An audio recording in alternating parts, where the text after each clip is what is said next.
बिस्मिल्लाहिर्रहमानिर्रहीम। सबसे पहले नए आने वाले नाज़रीन से गुजारिश है कि मेरे चैनल को सब्सक्राइब करें और साथ रखे बेल आइकन को दबा के ऑल नोटिफिकेशन ऑन कर दें ताकि मेरी हर नई आने वाली वीडियो को नोटिफिकेशन आपको बर वक्त मिलता रहे मिल सके।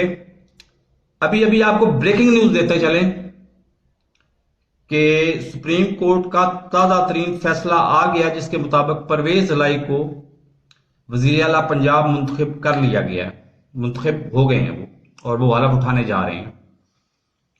तो ये मेरा ख्याल है 30 या 32 साल की उम्र में अपना अरसे में पहली दफा हुआ है अदालत ने ये अपने खिलाफ तासुर को खत्म किया है कि वो शरीफ फैमिली के लिए कुछ स्पेशल हमदर्दियां रखती है।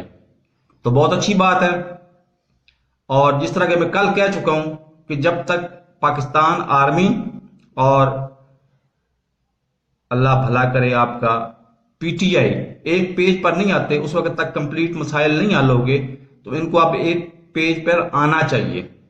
तो मेरे इस चैनल को सब्सक्राइब नहीं किया तो सब्सक्राइब कर लें, साथ रखे बेल आइकन को दबा के नोटिफिकेशन ऑन कर दें ताकि मेरी हर नई आने वाली वीडियो को नोटिफिकेशन आपको बर वक्त मिल सके। अल्लाह हाफिज।